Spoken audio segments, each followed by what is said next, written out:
Okay, I'll call the meeting to order. Would you go ahead and take roll call, please? Chair Batterson, Here. Commissioner Carey, here. Commissioner Velasco, Here. Commissioner Henderson, Here. and Commissioner Lee is absent. Okay. Approval of the minutes. I'll move to approve the December 8th minutes. So move. All those in favor? Aye. Anybody? Nobody else is left, okay. We'll move on to public comments. City Ranger Service Awards.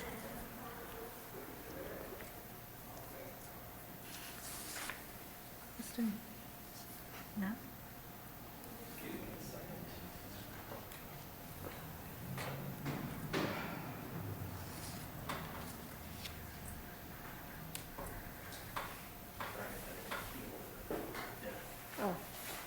Do you want to go on to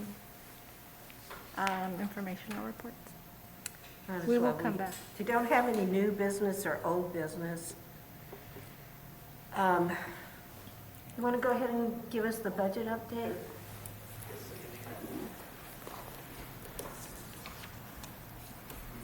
Good afternoon. So we're through December now, halfway through the year. We're just slightly less than halfway through the year at 49.98% of the fiscal year. We're almost at 4% under budget, so 3.89% is our actual number as of today. We will be having our mid-cycle review of the budget. I'm working with Rico and Finance to figure out the dates on that, so we'll figure out where we are and where we're going to be, and then our next fiscal year that will be coming up as well. On the COVID side of things, over the last couple of months, we've had 55 people that have been on a list in our department that have either had an exposure, symptoms, been around somebody, been sick with something else. To date, we have 6 people that are pending, or 6 people that are currently out. We have 2 that are pending return through risk or HR. We have 1 that's still out with cold-like symptoms, but those are very similar to COVID. We have 2 positives, and then we have 1 who's had an exposure. So this is one of the lowest points we've had with people on the list, and hopefully that continues. Hopefully that means we're progressing through the busy time of this virus, and things will progressively get better. So that's where we are with our COVID exposure list as well. So I don't know if there's questions on budget, COVID, how we're managing, things of that nature. Well, somebody was asking me about the pool. I know that there was some COVID. Yeah, I'll let Dennis speak to that a little bit more since he oversees those employees there. So, yeah. Thank you. Thank you. The pool is still closed. We anticipate it right now. We did a little early review. We were hoping to have it back open the 15th after an evaluation on the 14th. Due to the recent health order, due to the continuation of COVID and the one new positive that came in yesterday, we're going to actually keep it closed and review it again on the 21st of the month. It just is safe for our staff and for our public. I have been getting a lot of questions, and the easiest way for me to answer that is a lifeguard has to get within 6 feet to save your life. So we don't want to put our staff or the public at risk should they need rescuing in any way, shape, or form.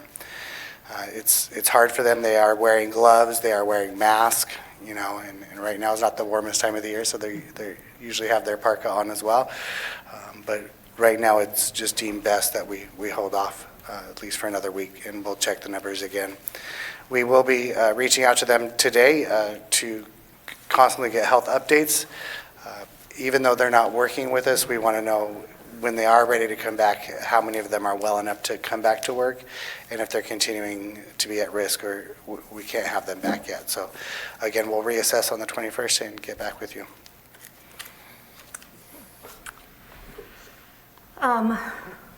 Noteworthy activities?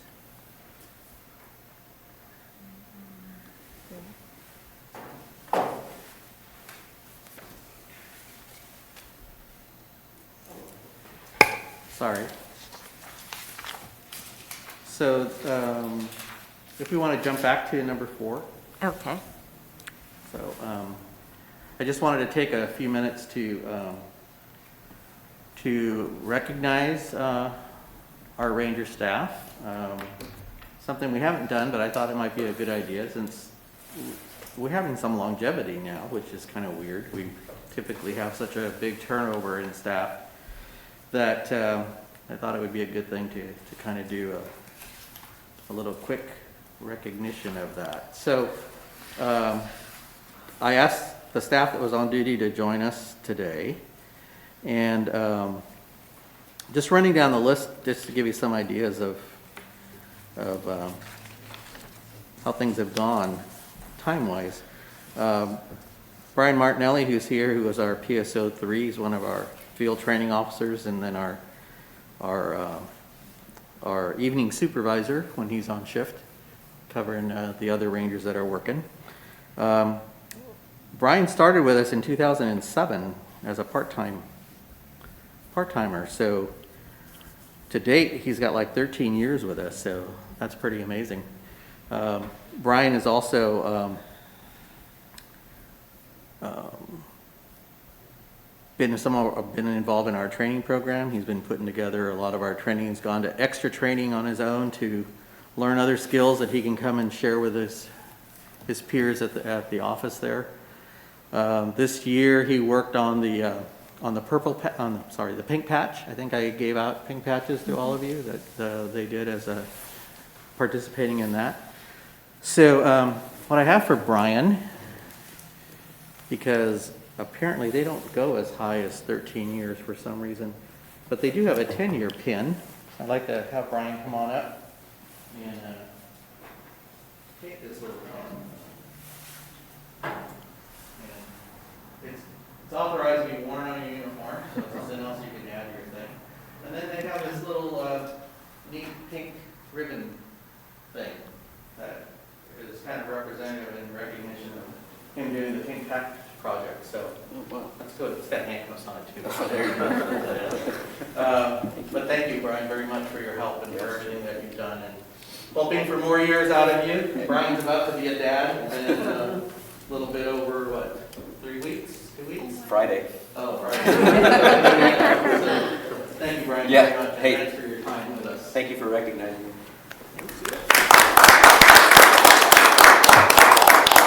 And then Antonio Quintanar. Tony's been with us for a while too. Also started part-time with us. Came to us, as I recall, via Vandenberg Air Force Base, where he's worked there with one of the private contractors that was hired to provide law enforcement services on the base during the major deployments when they had a lot of their personnel not available. Contractors were brought in. Tony's been with us 7 years, so started in December of 2013. So again, we were fortunate to be able to bring Tony to full-time this past year when we had I will say Dennis's budget creativity was able to find a position and matching it with another position that we had vacant, and whether we were able to fund another full-time position. So Tony was the benefactor of that work. So again, because of the weirdness of how these things are done, I have a 5-year pin. But soon he will be able to get a 10-year pin. Thank you.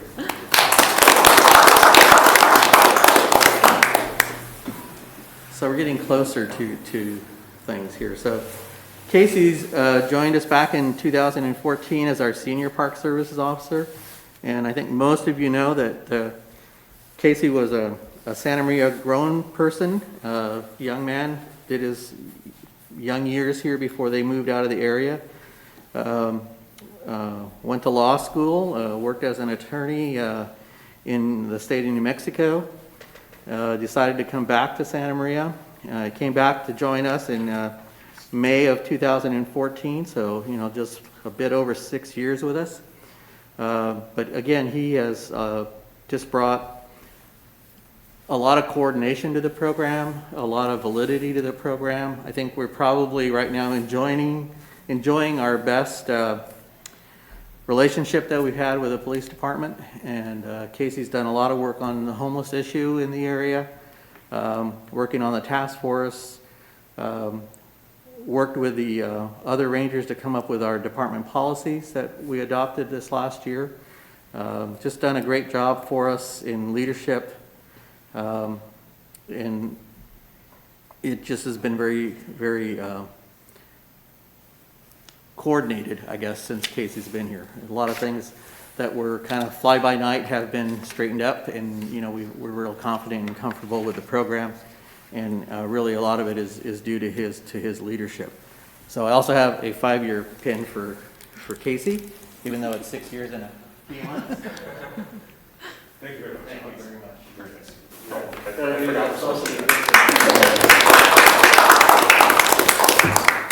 The other officers that aren't on shift today include Corey Bryant, who's been with us 2 years.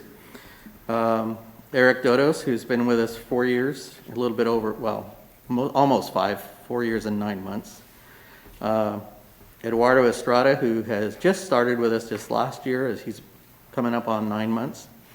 And then Ruben Ramirez, who between being off and on with us, has been with the program roughly the last year and a half or so, full-time, and came back to join us.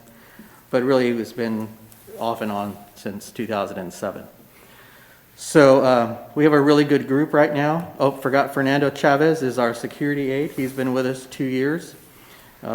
He takes care of mostly the library and the downtown core area.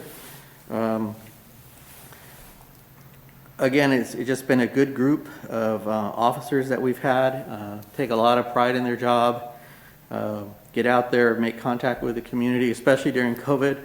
They are, the enforcers, for lack of a better term, when it comes to groups using the parks properly and, our sports teams being out there breaking the rules. So they've done a lot of education, and that's kind of been the emphasis on a lot of the things that we do is education first, and then leading into the enforcement side. So I just wanted to take a minute to thank them, and I know you don't get a chance to see them all the time, but so here they are. Thank you very much. Appreciate it.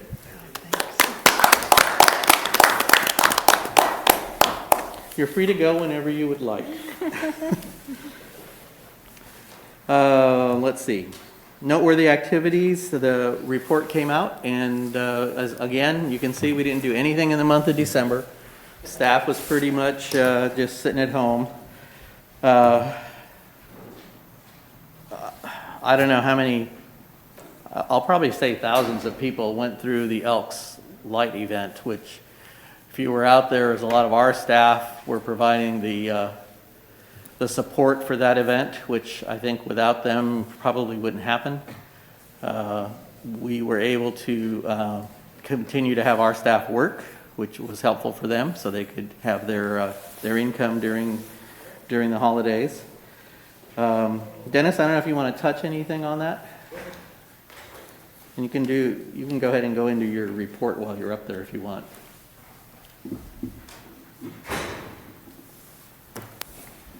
Overall, it was a great event. We had really good public comment and community support. Very few, if any, negative comments. I know we had talked about a concern about the cost. I had tickets. I didn't get any requests for tickets. We also had some VIP passes that we were able to share with staff to be able to use and go visit the event. Really, the two groups where the rec division was the rec leaders who were out there freezing at nighttime and getting windblown and hating me for purchasing a 30-foot tall Santa Claus, but it really was a highlight to the event, as well as the facility staff and Brett's crew just really could not have done the heavy lifting without them. If it wasn't for them actually literally doing the heavy lifting, I'm not sure we could have fulfilled our obligation that we entered into. So Gabriel and his crew were out there supporting as much as we needed. Last minute request, just amazing to work with as always.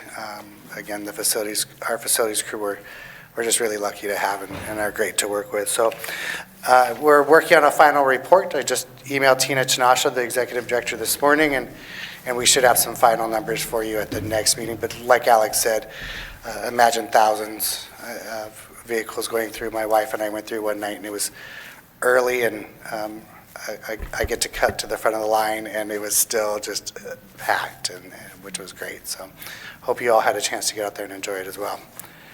Going right into the report, as you know, since the pool is closed, Alex, we talked a little bit while you were out about that and looking to reevaluate on the 21st. Of course, that's hampered some of our programming in the pool, but this is typically a time of the year we have the pool closed for maintenance anyway. We usually close it for a couple weeks in winter to scrub it down and get everything up to standards, new seals in the pipes, things like that. This year with the replastering, it's actually the longer the water in there to help cure that plaster, the better it is. So we're not going to be doing any draining of the pool this winter, but we are closed for the time being. So we are really excited to get the pool back up and running. The paddleboard yoga in 54-degree weather is still popular. Swim lessons calmed down a little bit, as you can imagine. But lap swim is still continuing to be a constant. But most, actually, I haven't had a complaint from the public yet regarding the closure. They're actually appreciative of letting them know that we're going to take a break for a little while to make sure everyone stays safe. So those are the reports that I've been getting. We still have some youth and teen programs happening, which we're really excited about. We're taking every precaution possible. We're looking at activities and events not only for youth but for seniors and adults that we can be responsible, and that includes the social distancing, the face mask, and the sanitizing and hand washing. If we can handle all of that, and we feel confident that we can run a successful program. So some of the programs that are coming up are we'll have tailgate game night. Where we do have the senior drive-in bingo. We have some Valentine's Day events for youth. Really a lot going on still, even though some of our programming has been limited. We have put a hold on the pop-ups in the park. We just can't control the numbers at those events. So the youth pop-ups and the teen pop-ups, which have been attracting anywhere from 40 to 80 kids, have just temporarily been on hold for the next, I would imagine, couple of months until we can see better numbers. And then we are still doing the guided nature walks up at Los Flores Ranch and in the riverbed. If you haven't done the one in the riverbed, it's great.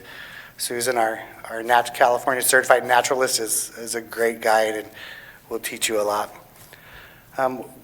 We do have a meeting with the art committee. We have some art projects that are coming up, and we'll share with you those at the next meeting, and just continuing with some grant writing and different activities. Question. I'm just curious about the participants for the senior and the teen activities. I think it's so important that those are available in our community, especially for those populations that are, I think,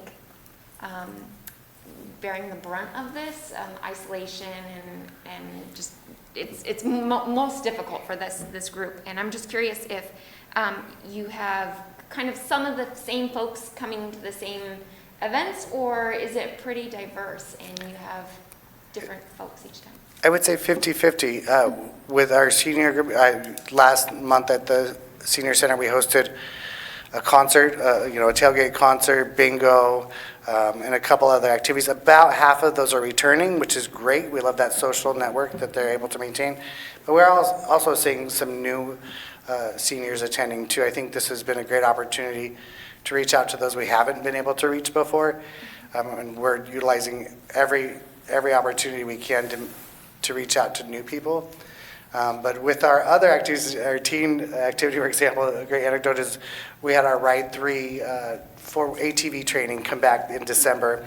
Casey, our trainer, I should have given him props, but he trained that event, and then we ran another class, and some of the same kids who had already been certified signed up for it because he taught such a fun class the first time.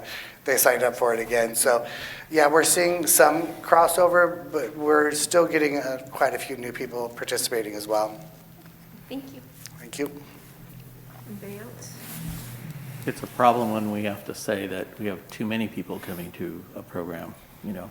And one of the things that creates is, you know, our inability to provide supervision, number one, but then also, you know, the social distancing that's required and all those other things, being able to sanitize supplies and, you know, everything that's been, so it's created its own issue, and I think that's one of the things that Dennis and his staff have to try to address is how do we handle these a little bit better? Is there a way to do pre-registration? Is there a way to put more staff on it? You know, spread out more? I don't know. You know, fortunately, it's colder now, so we don't, you know, participation would probably be down. But I agree with Commissioner Henderson that we need to do things. I mean, we need to be out there. The youth need something, as do the seniors. Thank you, Dennis. Okay, director's report. I really don't have anything specific. I spoke to Commissioner Carey earlier that tomorrow is the Downtown Specific Plan meeting. So at that meeting, they're going to be looking at, there was a request for proposal put out for companies to put projects forward, ideas forward that could happen in the downtown area. So tomorrow, I think there were 4 proponents. 2 of them have been selected to move to the next phase, which is the meeting tomorrow with the committee to present their proposals and then review their proposals rather, and then select one and make a recommendation to the council. And they're interesting proposals. They're kind of a mixed use kind of a theme for downtown, where some of the existing spaces that the city owns and then some of the spaces that are privately owned would be looked at converting to multi-level, multi-story buildings with, you know, ground floor retail or service and then residential above. Some of them did a really nice job at trying to integrate it into the community. The others were obviously looking at density, you know, how many people can we fit downtown? So, you know, it'll be up to the committee tomorrow to look at those and make a recommendation to the council. And then the next step would be the city developing some kind of an agreement with this developer to start looking at moving forward. One of the parcels is Perlman Park.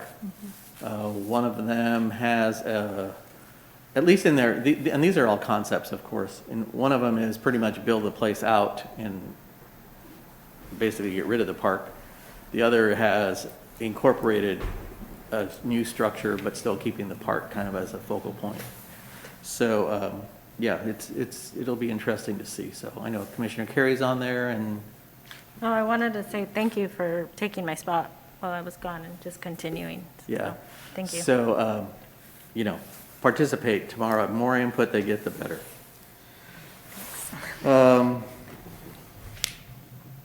Yeah, I think that's it. Operations report? Yes. All right. Well, it has certainly been continued to remain busy, and we're trying to take advantage of some downtime and getting some projects done that are going to be nice to have completed once we get through this time. Starting with special districts, all the holiday decorations are down as of today, and so that enables our group to you know, keep focusing on the Quistapachi Park, which is our top priority with special districts right now, and as far as our crew is concerned. But we also have a lot of projects or you know, and things in the works, and so one of the things we're doing is, with the advent of the new contract, we have the new landscape maintenance agreement. We're trying to change and adjust the way we do business a little bit and trying to be more methodical about how this is going to work. And so one of the things that we thought would be a good idea is to come up with a kind of a city detail or city standard on trimming various species. And so as we see issues arise in the field where they're trimming carpet roses over and over and over the wrong way, we then, Scott will put together a detail. This is a carpet rose. So this is how you trim the carpet rose. This is how you don't trim the carpet rose. And so that way we're able to issue a detail and then build a book of details as we move forward through the years, and then hopefully have something that we can point to, at some point to hold, to have standards so that when new employees come on, there's references for them on a standard operating procedure. And so it's just sort of, it's a little bit more effort up front, but it's something we're trying to take a longer term view on these types of things so that we can start to build, eliminate some of that management. So it becomes more efficient overall. So just so you can get a little bit of insight as to how we're thinking and trying to do this. So we also have some plans under development. There's quite a few, but one most notable is the South Broadway landscaping and phasing. So that's the one that we had talked about in this commission a couple of months ago. So we're working on the details of that. We're about 40% of the way there. And so that would include removal of trees and replanting of, and redoing some of the landscape on South Broadway, south of Stoll. We are also in the works talking to Caltrans to try and figure out, a better way to manage those medians and a better, we want to make sure that we're on the same page as Caltrans when they do their project. They've got some projects that are upcoming. And so we're trying to increase that collaboration so that we know exactly what we can do where and, per the specs and all that. So, and with the hopes of making it more beautiful. We have Aquistapache Park under construction, as you well know. We're making some pretty good progress on that. We brought in some other subcontractors to try and help out the crew. So we're anticipating a March 1st substantial completion. We just threw out today trying to figure out if we, can speed up that project a little more by using sod instead of hydroseeding. It was Alex's idea, so we're looking into costs on that as well to see if we can move up that opening date as much as possible. But we have pulled off the special districts crew off of all the other projects just to focus on that for now. So, College Avenue landscape south of Battles, you may have seen that. So on College Ave, there's a bunch of guys working in the median on the planters. So that's JD Human, who's our contractor. So that's another project of ours that we're working on. Well, that we're managing, but the contractor's working on. We're looking at an April 1st completion there. There's going to be quite a bit of hardscape improvements as well as landscape. So it's going to be nice. Carmen Triangle. We need to come up with a better name for that. For now, it's Carmen Triangle. But we have planted some trees out there. We're 95% with the design on that, and that'll be part of it'll sort of happen the same time as the Betaravia Plaza project that's currently under construction. But we did end up planting some trees out there. So there's some oaks that we were able to get in with tree grant money. So we took advantage of that and got part of that project planted and then put in some new landscaping plans to keep that from deteriorating. It's one of those that, unless you drive to the end of that road, it doesn't exist, but we're keeping an eye on that and trying to keep that up so that in anticipation of a broader project happening there in the near future. We also have East Main Street tree irrigation upcoming. So there's some trees that we planted up on East Main Street, and so we're going to get irrigation onto those trees. Enos Ranch plant replacement. So just detailing existing areas. These are things that happen sort of under the radar, but I just want everyone to know what's happening. And so those are upcoming projects. Westgate, we're going to be working on a trail in Westgate. There's a trail that has a bunch of tree roots that have moved the asphalt all around, and so we're going to grind and repave part of that and try and smooth it out and clean it up. And these are things that landscape district dollars pay for. So when you see those assessments, those are the projects that they go to. Lavinia Street and trail plant replacement is another one, and then the Battles Ditch tree and landscape. We're trying to improve the look of that ditch on Battles. The not irrigation ditch, but it's the stormwater ditch on the north side of the road. And so we got rid of the squirrels last year. There was some irrigation issues, and so it's this sort of snowball of things that have to happen before we can really make it look tight and clean, but it is coming. Parks. Any questions on special districts before I move on to parks? And if you guys do notice things in special districts that, you have a question about, please let me know. Parks, our pickleball courts are open officially as of Monday. So I was out there today, got some good positive feedback. They seem to be very happy with the outcome. And so we'll keep working with them to make sure that any little things that need to be tweaked happen. We have an attendant out there, and it is reservation only. So right now, the Pickleball Association has from basically 9 to noon. And is it 8 to noon or 9 to noon? One of those. It's either 8 or 9 to noon. I think it's 9. And then it'll be open to reservation 1 week in advance so that we can post an attendant and manage the facility while they're there. And then they'll be doing cleanup and things like that while they're out there, while we have the attendant out there. And this is while we have the time and people and resources to do these types of things. Once we get operating, we'll make adjustments to that. We're working on an agreement with CAL FIRE and the Cuesta Camp and working with the prison crews to do wildland management basically, and out at Las Flores Ranch. And so this is a program that I used to use at Monterey County. And so we're trying to bring it here. And essentially it's firemen, which are prisoners, managed by the California Department of Corrections and the CAL FIRE captains. And so they'll take a group of guys and they'll basically cut up all the dead wood for us and chip all the, chip things and get rid of brush and work on trails and, basically that manual labor. They can throw 12 to 15 people at a project and charge us $200 for the day. Wow. And so it's a really good resource for us that we're looking to try and take advantage of this year. So major projects, Chapel Plaza. Our plans are coming back any day from building. At least that's what I'm told. We're hoping to be under construction in April. So it really depends on when we get those plans back, because that starts the process for going out to bid. And then it's a very formal timeline. And so you can't start that timeline to go out to bid and under construction until you get those plans and permits. So we also have an easement that we're processing that'll be integral to that. And so we're close on that as well. So hopeful to see that project under construction in spring.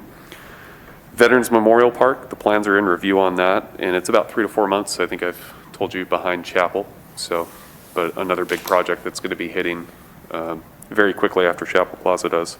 I'm thinking maybe a late summer, early fall bid on that. Eno's House will begin construction in February, and that's going to be the structural portion, so all the things that people don't see. So on the inside of the building, there's going to be a lot more activity. And then once we get plans approved on the interior and exterior design, we'll move those forward to bid. And once the structural is complete, we can start on the finishing work and start to make it look pretty. Landscaping plans for that project, we've gone through some preliminary plan check and are making adjustments to that and getting ready to submit for that as well. So a lot happening behind the scenes. Then we've got maintenance. So we've redone the sports field benches at Manami and backstops at Hagerman. So just, paint and cleaning up things. And while there's not play, we're trying to be mindful of, getting in there and making sure the bench doesn't fall down when the team comes back next year. So there's also, if you go out to Hagerman, you can see where the booths are a little bit. Some of the booths have been redone, the scorekeepers' booths. The other ones we're hoping that we can get to next year, next fiscal year, a little bit more money and have some other higher priority projects complete. So just know that those will get done, but we're doing the little things that we can.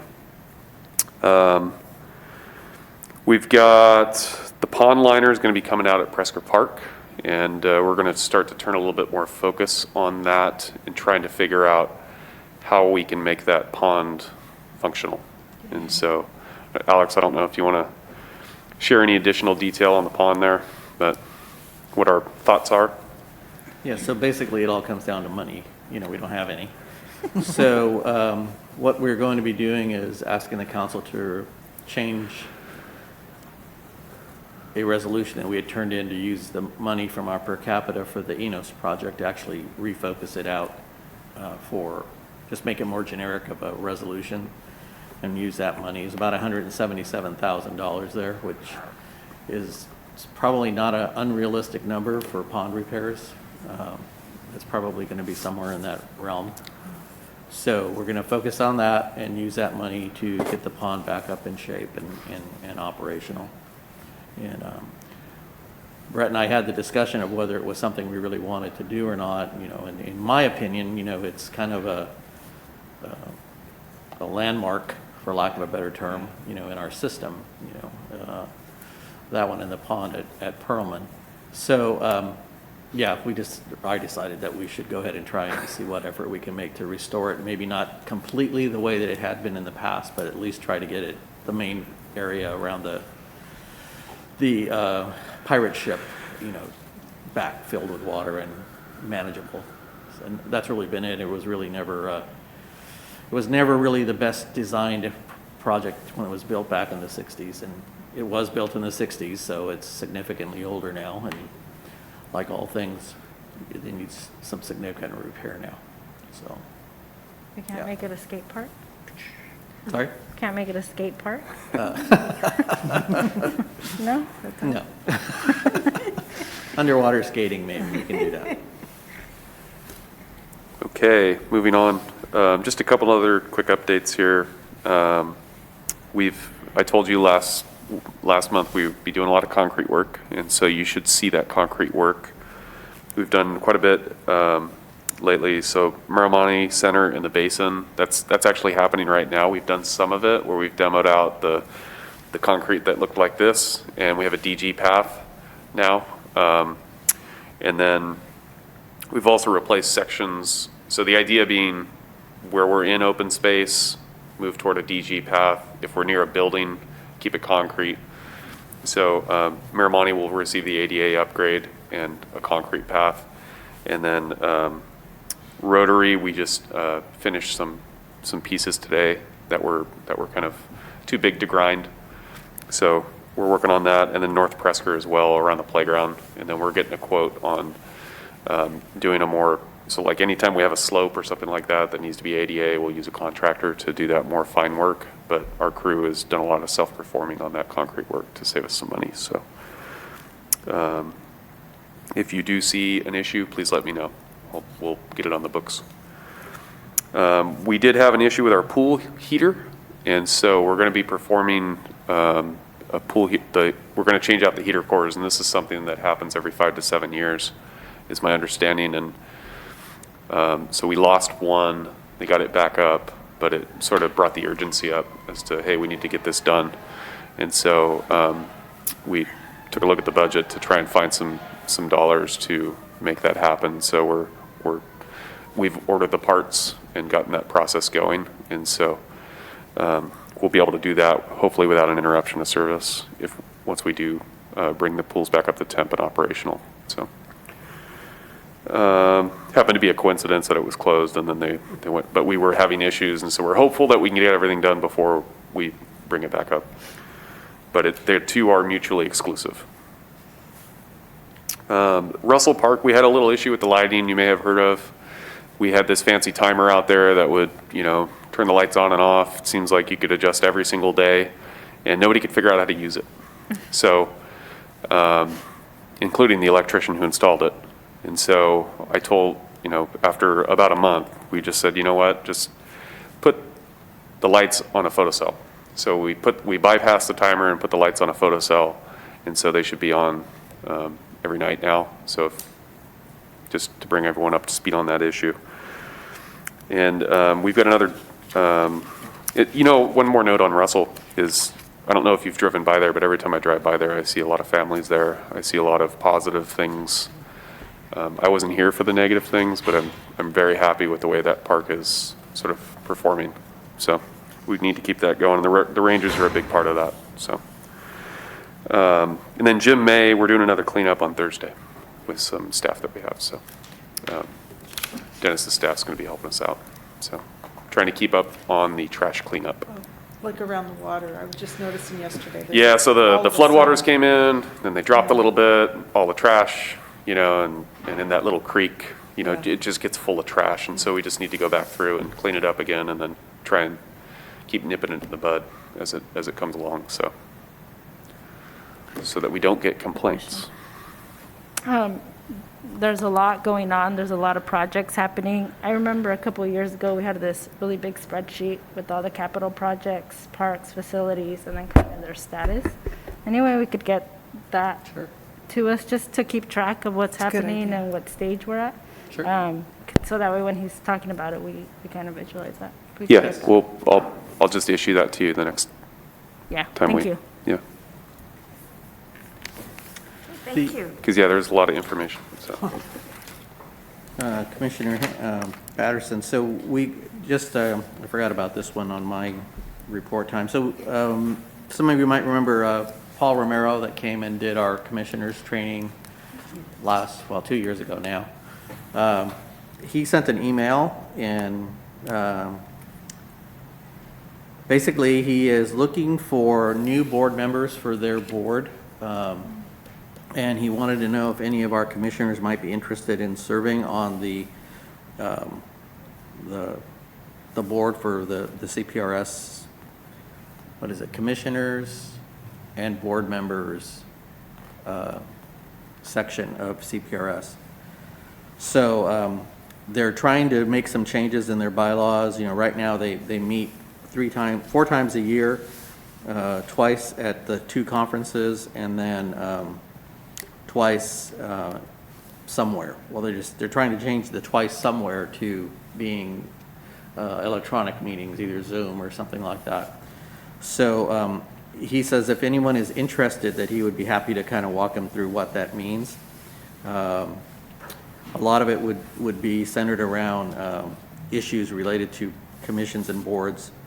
And he's interested in finding out if anybody's interested in getting more information about it. So I put that out to you, and if you're interested, then see Sheila, and we can get you some information how to get a hold of Mr. Romero. That's it, for me, anyway. All right, thank you. Any official business conducted? You haven't? Not official. We always do the New Year's hike at Los Flores Ranch, and I thought, I don't want to be with that group of people. This year I was like thinking, but it was, self-tour this year, and it was actually better. It was really nice, and there were a lot of people there, it seemed, but not, groups where you had to be in a row.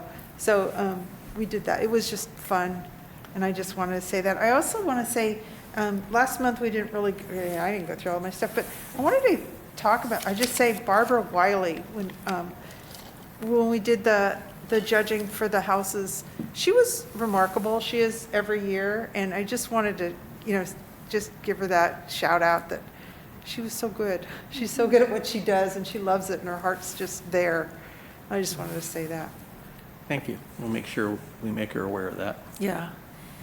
I didn't have anything. Same, got to judge the Light Sites and Holiday Nights tour. I make a recommendation that we add more categories. Yes. It was so challenging this year, and then we were told we couldn't award everybody, so, we had to pick people, and that was heartbreaking, but I would just, maybe some adding more categories, because it's awesome that so many people are participating, so to be able to recognize more, and then maybe giving, instead of a plaque, if utilities would give a discount on their electricity, their bill, I don't know, something like that. So trying to think creatively to get more people to participate. Let me add to that. I grew up on Balboa Island. It's in Newport. And it's, it's nice. And every year they had this thing, the lights, the Christmas decorations. And every year, my mom would start in September, I'm going to do this year. And it was ridiculous. You don't know. Finally, she started hiring people to do it, and it worked out. So she won. And the first year she won, I think she came in I think it was honorable mention. It was this little tacky lucite, maybe it was a tree. And I mean, she had like beautiful things, but this little lucite tree was always like front and center of wherever she lived. And then she won one year, and then that was right by it was another tree, first place, and I think it had a little gold thing on it. But it's like the funniest thing, because people that do that are just so ingrained in it. It's like, we kind of think maybe it's, it's cool to do it, but it's a huge thing. I mean, my mom had, and it drove me nuts, those little stupid trees were out year round. And you don't know, she had been a designer in her youth. I mean, it's like, but she still had these. It's just weird how people Hang on to that. Yes. react to this. So we need to come up with something. Yeah, we did have at one time, I know PG&E had done something, a discount or something for people, and that was several years back. And, we really haven't really looked for a sponsor for that event, but we'll throw that Dennis's way and he can start looking at, see what he can Time, find. too. And It may just be a service club, doing something like that too. It doesn't necessarily have to be, a company. It can be a group like that. So, yeah, we'll put that out there. Thank you. And then just the Elks lights, that was awesome. Just to see how much Rec and Parks play was recognized. You could have easily said that was a Recreation and Parks play event. That was amazing. The staff looked great with their vest and the recognition of the department.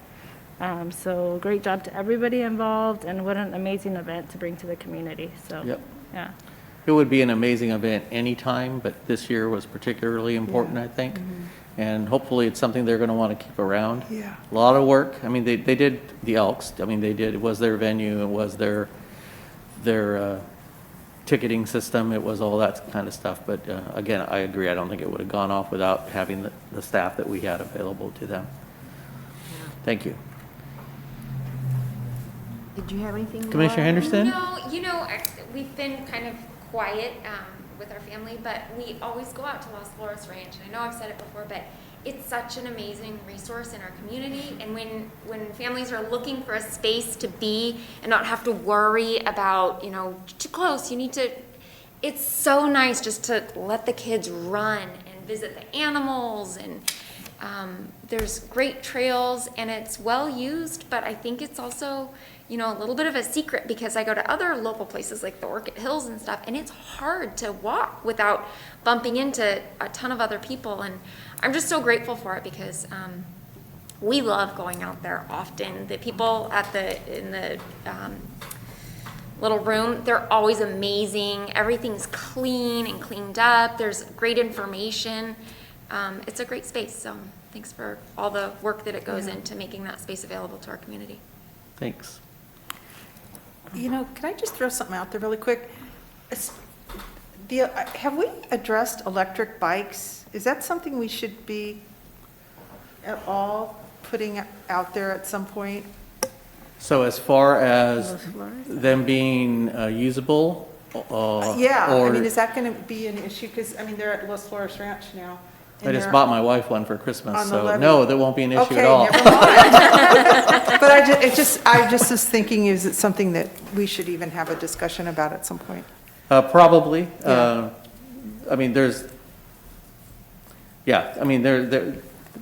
There's a whole different series of them, and each of them have their own little issue, Yeah, so yeah, something we should probably talk about rule-wise. So, Yeah. I don't know if there's been anything. I know the feds in the state, it's an issue for them.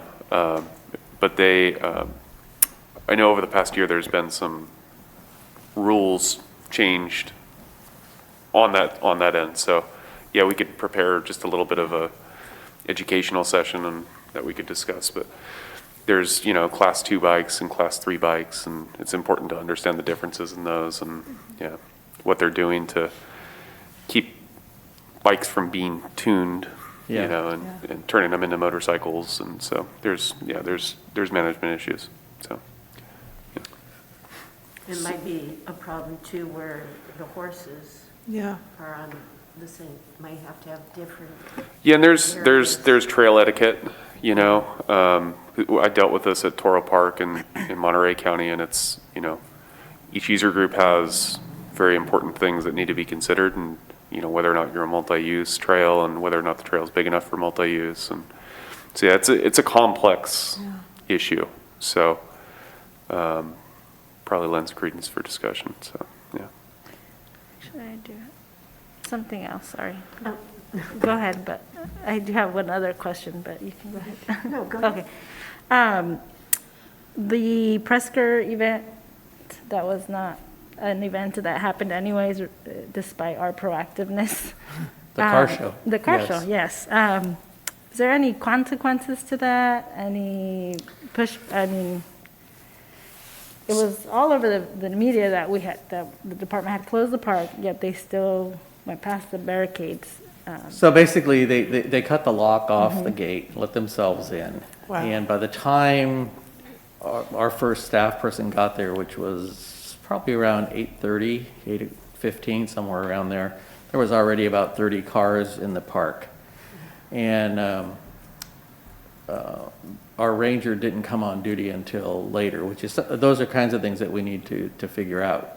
We made the decision not to post somebody at the gate. I mean, we could have, but, you know, we said, hey, it's closed, and that's going to kind of be it. So the police were willing to go in and clear everybody out, but by that time it was like 10 o'clock, and it's, you know, those cars now grew from the initial 30 to maybe 60. Wow. And they were behaved, you know, as much as they could be. It just didn't make sense to try to go in there and get them out. So to answer your question, we don't know who cut the lock. We don't know who let them in. Of course, nobody's telling us that they did. Social media had some few posting out there of, you know, people telling them, yeah, we're going to cut the lock, just show up anyway. So for next year, hopefully we're not in this situation again, but we'll be more vigilant. It was really more on us to be there and have a presence and have the rangers there, and, you know, and just thought people would be nice, but that's not the case. Okay, any other community interest items? So I'm just going to bring one thing up real quickly, and that is, so what's happening, the next council meeting will be appointments. So we will have a vacancy on the commission. Commissioner Henderson has chosen to leave us. So it's my understanding that Councilmember Cordero will be renominating Commissioner Batterson to fill that vacancy. The new Councilmember Escovedo has an opening to appoint. I mentioned earlier there's only one applicant right now for the commissioner position. So if any of you have individuals that you think would be good commissioners to consider, the applications are available at this on the city clerk on the city's webpage under the clerk section, and they can certainly turn them in. I do have a call in to Councilmember Escobedo to ask him what his plans are, if he plans to appoint from the existing ones, or maybe he has someone in mind that didn't fill out a paperwork yet, or if he wants to hold off.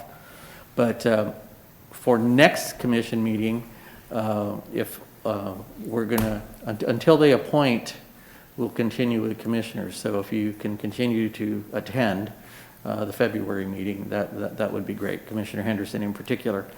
And then at that meeting, we will do the change of the chair, and if there's a new commissioner by then, we'll do that too. That's really about it. Who's chair? Is it Commissioner Lee? I got to go to the list. I believe it's Commissioner Yeah, Lee's I think in so, too. rotation. Yes. Yep. Thank you. Okay, thank you. So we'll adjourn the meeting. Next regular business meeting is February 9th, right here, same time. Same place.